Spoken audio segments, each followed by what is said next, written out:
안녕하십니까? 지식과 통찰을 나누는 시간입니다. 우리가 더 나은 삶을 꿈꾸며 고향을 떠난 이민 1세대의 삶을 떠올릴 때 그들의 젊은 시절과 치열했던 시간은 자주 이야기되곤 합니다. 하지만 그 여정의 마지막 장, 은퇴 후의 삶은 과연 어떤 모습일까요? 오늘 우리는 아주 가까우면서도 너무나 다른 두 나라, 미국과 캐나다에 정착한 한인 교포들의 은퇴 후 삶을 통해 우리가 진정으로 추구해야 할 노년의 가치는 무엇인지 깊이 들여다보고자 합니다. 이 이야기가 삶의 중요한 선택을 앞둔 누군가에게 작은 등불이 될 수 있도록 마음으로 경청해 주시고 가치가 있다고 생각되시면 주변의 지혜를 나누어 주시길 바랍니다. 들으시는 모든 분들의 삶에 평안과 지혜가 함께하기를 기원합니다. 어느 날 30년 넘게 각자 미국과 캐나다에서 살아온 두 명의 교포 친구가 오랜만에 고국, 한국에서 만났습니다.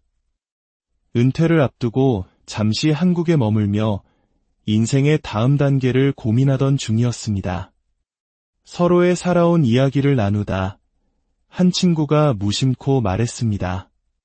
같은 북미 대륙인데 너와 나의 삶이 이렇게 다를 줄은 정말 몰랐어. 같은 시기, 같은 나라를 떠나 비슷한 꿈을 안고 북미로 향했고 비슷한 나이에 은퇴를 맞이했습니다. 하지만 국경 하나를 사이에 둔 미국과 캐나다에서의 35년 세월은 두 사람의 노년에 전혀 다른 무늬를 새겨 놓았습니다. 병원 시스템, 연금, 이웃과의 관계, 그리고 은퇴 후 느끼는 마음의 안정감까지 무엇이 이토록 큰 차이를 만든 것일까요? 여기 세 분의 이야기가 있습니다. 첫 번째 이야기는 미국 오하이오에서 35년을 살아온 66살 박정민 씨의 이야기입니다. 젊은 시절 공장에서 쉼없이 일하며 두 아이를 키워냈습니다. 평생을 바쁘게 살아온 그에게 은퇴가 가까워지자 하나둘씩 몸이 신호를 보내왔습니다. 무릎이 쑤시고 혈압약을 먹기 시작했으며 당뇨 초기 진단까지 받았습니다. 65세가 되어 미국의 노년층 의료보험인 메디케어에 가입하고 부족한 부분을 채워주는 보충보험까지 들었지만 병원비 부담은 해가 갈수록 무거워졌습니다.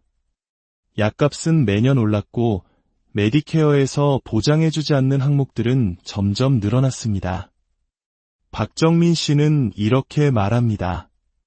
아플까봐 병원에 가는 게 아니라 병원비 걱정 때문에 아픈 걸 숨기게 되더군요. 어느 날 허리 통증으로 간단한 시술을 받은 후 본인 부담금으로 $5,000, 우리 돈으로 약 600만 원이 넘는 청구서를 받고 그는 깊은 불안에 휩싸였습니다. 나는 이 나라에서 평생을 성실하게 일했는데 왜 노년은 더 불안해져야만 하는가? 결국 그는 한국행을 결심했습니다. 지금은 경기도 안양의 작은 임대 아파트에서 지내며 걸어서 복지관과 병원을 다닙니다. 여긴 병원이 코앞이고 진료비는 10,000원도 안 나와요. 한국이 정답이냐고 묻는다면 그건 모르겠어요. 하지만 적어도 아파도 덜 무섭습니다. 그의 말에는 안도감이 묻어났습니다. 두 번째 이야기는 캐나다 토론토 근교에서 40년을 산 68살 김문실 씨의 이야기입니다. 남편과 함께 청소 일을 하며 두 아들을 대학까지 보냈습니다. 소득은 많지 않았지만 캐나다의 공공의료 시스템 덕분에 큰 의료비 걱정 없이 살아올 수 있었습니다. 65세가 되자 캐나다의 노령보장연금과 저소득층을 위한 소득보장보조금이 매달 통장으로 들어오기 시작했습니다. 은행에 모아둔 얼마 안 되는 돈과 함께 소박하지만 안정적인 은퇴 생활이 시작되었습니다. 돈이 많지는 않아요. 그렇다고 막막하지도 않죠. 그녀 역시 허리가 아파 병원에 가지만 돈 걱정은 하지 않습니다. 다만 예약하고 기다리는 시간이 길 뿐입니다. MRI 한 번 찍으려면 몇 달은 기다려야 해요. 한국 같으면 당장 해결될 일이지만 여기선 그게 당연한 일상이에요. 처음엔 자녀들을 따라 한국으로 돌아갈까도 고민했지만 그녀는 결국 캐나다에 남기로 했습니다. 몸은 좀 불편해도 마음은 여기가 편해요. 여긴 내가 평생을 살아온 곳이고 더 이상 내가 이방인이라는 느낌도 없어요. 그리고 무엇보다 돈 걱정이 없다는 것. 그게 가장 큽니다. 세 번째는 조금 특별한 사례입니다. 69살 한상우 씨는 젊은 시절 미국 시애틀에서 살다가 은퇴가 가까워지자 캐나다 밴쿠버로 이주했습니다. 이유는 단 하나, 미국의 살인적인 의료비 때문이었습니다. 나이가 드니 내 몸보다 돈이 먼저 걱정되더군요. 미국에 계속 살았다면 언젠가 병원비 때문에 평생 모은 집을 팔아야 할지도 모른다는 공포가 있었어요. 캐나다는 불편함은 있어도 그런 공포는 없습니다. 영주권을 취득해 캐나다의 은퇴자 주택에 들어간 그는 이제 캐나다의 느린 삶에 완전히 적응했습니다. 그에게 속도와 편의성은 미국이 더 좋았지만 은퇴자에게는 화려한 편의시설보다 안심이라는 가치가 더 중요했던 것입니다. 이 세 사람의 이야기는 같은 북미 대륙 안에서 살아가는 한인 교포들의 노년이 얼마나 다른지를 극명하게 보여줍니다. 그 차이는 크게 세 가지 핵심 요소에서 비롯됩니다. 첫째, 의료비에 대한 공포와 안심의 차이입니다. 미국은 메디케어가 있어도 개인이 부담해야 할 돈이 계속 발생합니다. 예상치 못한 수술이나 장기 요양, 심지어 치과 치료나 안경, 보청기 같은 필수적인 항목들은 대부분 개인이 해결해야 합니다. 복잡한 민간 보험 없이는 감당하기 어려운 구조입니다. 많은 교포들이 통증보다 진료비 청구서를 먼저 걱정하는 이유입니다.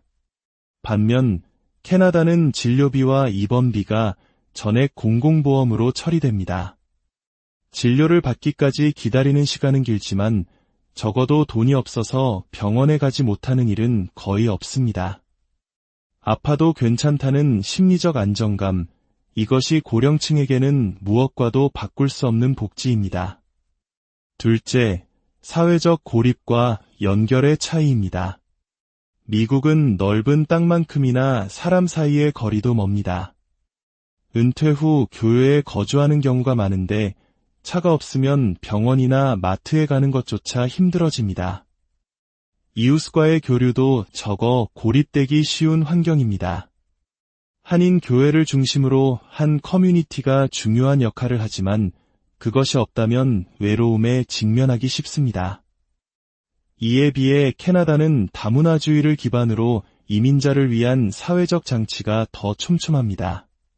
도시 중심부에 노년층을 위한 복지관이나 커뮤니티 센터가 활성화되어 있고 정부 지원을 받는 한인 복지회관, 시니어 프로그램, 노인정 등이 많아 언어 장벽 없이 어울릴 수 있습니다. 걷거나 대중교통으로 이동 가능한 거리에 이런 시설들이 있다는 점은 노년의 삶의 질을 결정하는 중요한 요소입니다. 셋째, 정부가 보장하는 은퇴소득, 즉 각자 도생과 최소보장의 차이입니다. 미국의 사회보장연금은 철저히 본인의 근로 이력에 따라 결정됩니다. 평생 저소득 노동이나 자영업에 종사한 이민자들은 충분한 연금을 받지 못해 추가 소득 없이는 생활이 빠듯한 경우가 많습니다. 반면 캐나다는 노령보장연금 외에 소득이 적은 은퇴자에게 정부가 현금성 보조금을 추가로 지급합니다. 이는 국가가 모든 국민의 최소한의 삶은 책임지겠다는 사회적 합의의 결과입니다. 덕분에 노후 자산이 많지 않더라도 기본적인 생활을 유지할 수 있다는 예측 가능성이 생깁니다. 물론 어느 한쪽이 절대적으로 옳거나 좋다고 말할 수는 없습니다. 캐나다의 긴 의료 대기 시간과 높은 세금, 추운 날씨는 분명한 단점입니다. 반대로 미국은 준비된 사람에게는 세계 최고 수준의 의료 서비스와 다양한 선택지를 제공하는 기회의 땅입니다. 그러나 수십 년간 이국 땅에서 땀 흘려온 우리 교포들에게 은퇴라는 삶의 마지막 장에서 던져지는 질문은 생각보다 근원적입니다. 결국 선택의 기준은 돈의 액수가 아닙니다. 내가 아플 때, 내가 혼자일 때, 내가 약해졌을 때, 이 사회는 나를 어떻게 대하는가? 내가 기댈 수 있는 최소한의 사회적 안전망이 존재하는가? 그 사회가 나를 온전한 구성원으로 받아들이고 있는가? 아니면 여전히 수많은 이방인 중 하나로 남겨두는가? 미국은 자유와 기회, 그리고 그에 따르는 철저한 자기 책임의 사회입니다. 캐나다는 개인의 자유를 조금 양보하는 대신 공동체의 안정을 통해 모두가 함께 가는 사회입니다. 두 나라의 시스템에는 이처럼 다른 철학이 담겨 있습니다. 당신은 어떤 삶을 원하십니까? 이 질문에 대한 답은 각자의 마음속에 있습니다. 같은 북미 대륙이지만 그 위를 살아낸 사람들의 삶의 결이 그토록 다른 이유는 바로 이 질문에 대한 각자의 답을 찾아가는 여정 그 자체일 것입니다. 그리고 그 모든 선택은 고귀하고 존중받아 마땅합니다. 오늘 이야기가 여러분의 삶을 비추는 작은 거울이 되었기를 바랍니다. 감사합니다.